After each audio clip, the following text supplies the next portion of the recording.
बेटियों को उच्च शिक्षा के लिए प्रेरित और उत्साहित करने के लिए चलाई जा रही सरकारी योजनाओं का उद्देश्य सरकारी अमला ही पूरा नहीं होने दे रहा है। कल्पधाम ग्रुप लेकर आए हैं एक और भव्यतम परियोजना आचरण इको सिटी 3, सागर शहर के मध्य कनेरा रोड, बाघराज वार्ड, सागर में स्थित।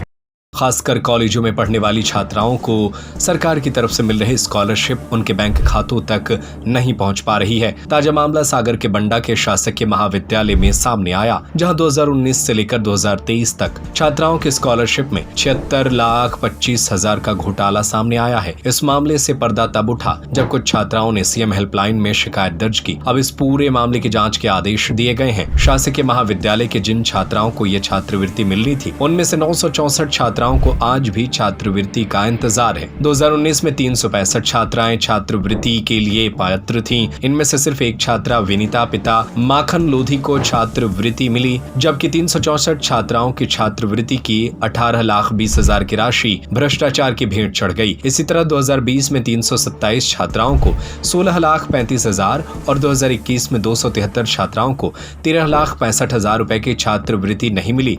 इन 3 साल में छात्राओं की छात्रवृत्ति के नाम पर कुल 76,25,000 रुपए की हेराफेरी हुई। लगातार 3 साल तक स्कॉलरशिप नहीं मिलने पर छात्राओं ने सीएम हेल्पलाइन में शिकायत की। मामला रफा दफा करने के चक्कर में जन भागीदारी के खाता क्रमांक 1926825656 से 2023 तक बैंक खातों में भुगतान किया है, जो पूरा नहीं हुआ। हेराफेरी की राशि कॉलेज के कंप्यूटर ऑपरेटर रहे नीलेश खरे, उनके पिता राजाराम खरे, दादा प्रेम नारायण खरे सहित अन्य 27 लोगों के बैंक खातों में डालकर हड़प ली गई। एक खाते में एक ही समय पर कई बार 5-5 हजार का भुगतान किया गया, जबकि एक छात्रा को एक साल में केवल एक बार 5,000 रुपए की छात्रवृत्ति दी जाती है। उच्च शिक्षा विभाग के अतिरिक्त संचालक डॉक्टर रेखा बरेठिया का कहना है कि इस मामले में कलेक्टर कार्यालय से पत्र आया है। पत्र मिलते ही मामले की जांच के लिए टीम गठित कर दी गई है और 3 दिनों के भीतर रिपोर्ट सौंपने को कहा है। बंडा विधायक वीरेंद्र सिंह लोधी का कहना है कि जो भी जिम्मेदार होगा उसके खिलाफ कड़ी कार्रवाई होगी। इस मामले में उच्च शिक्षा मंत्री को अवगत करा दिया गया है। मीडिया के माध्यम से इसकी जानकारी लगी। निश्चित ही इसने भी घोटाला किया होगा, जो दोषी होगा उस पर कार्रवाई होगी। इसके मैंने पहले भी मुझे जानकारी लगी थी, मैंने माननीय मंत्री जी को इस संबंध में पहले भी अवगत करा चुका हूं कि कॉलेज में ये अगर घोटाला हुआ है तो निश्चित ही मैं पहले ही संज्ञान में लिया और मैंने माननीय उच्च शिक्षा मंत्री से पत्र के माध्यम से और मुलाकात करके इसकी जानकारी दी। घोटाले में जो भी दोषी होगा निश्चित ही उस पर कार्रवाई होगी। ये मेरे पास जो है कलेक्ट्रेट से एक कंप्लेंट शिकायत जांच के लिए आई थी और उसके आते ही हमने जांच समिति, जो एक प्रक्रिया होती है, तुरंत हमने जांच समिति बना करके जांच अधिकारी नियुक्त करके जांच के लिए निर्देशित किया है और जैसे ही 3 दिन का ही समय दिया है उसको। तो जैसा कि आप लोग सभी को मालूम है, मैं काम के प्रति और इस तरह के जो भी इन्वेस्टिगेशंस होते हैं, कोई कंप्लेंट्स होती हैं, चाहे किसी भी रिगार्डिंग हो, पूरी तरह ऑनेस्टी से उसकी जांच होगी और जांच होने के बाद जो दोषी होगा उस पर कार्रवाई के लिए वरिष्ठ कार्यालय को लिखा जाएगा।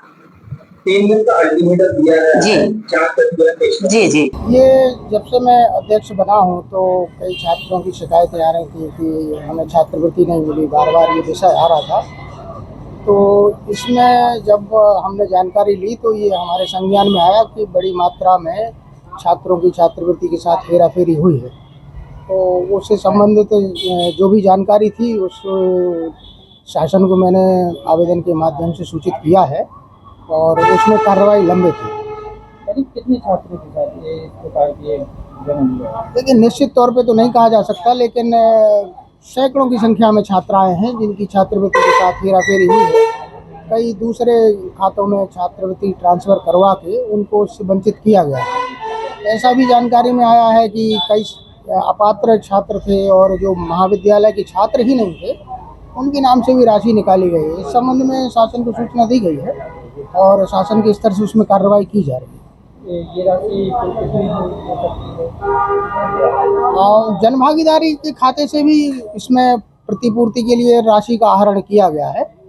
तो मुझे लगता है कि वो राशि लगभग 15-20 लाख रुपए के आसपास है, और जो उन्होंने अपात्र छात्रों के नाम से और अन्य नामों से दूसरे खातों में राशि निकाली है, तो ये मामला जो है 70-75 लाख के ऊपर होना चाहिए राशि की हेराफेरी। कल्पधाम ग्रुप लेकर आए हैं एक और भव्यतम परियोजना आचरण इको सिटी 3, सागर शहर के मध्य कनेरा रोड, बाघराज वार्ड, सागर में स्थित, जहां है स्विमिंग पूल, पार्क, झूले, स्ट्रीट लाइट जैसी और भी महानगरीय सुविधाएं जो आपके अपने सपनों का घर बनाने की आकांक्षा को पूर्ण करता है। तो आज ही विजिट करें और अपने सपनों को साकार करें। हमें आचरण इको सिटी 3 में आपका इंतजार है, तो आज ही संपर्क करें 9201828846 या 7725002244 या 92445 56244।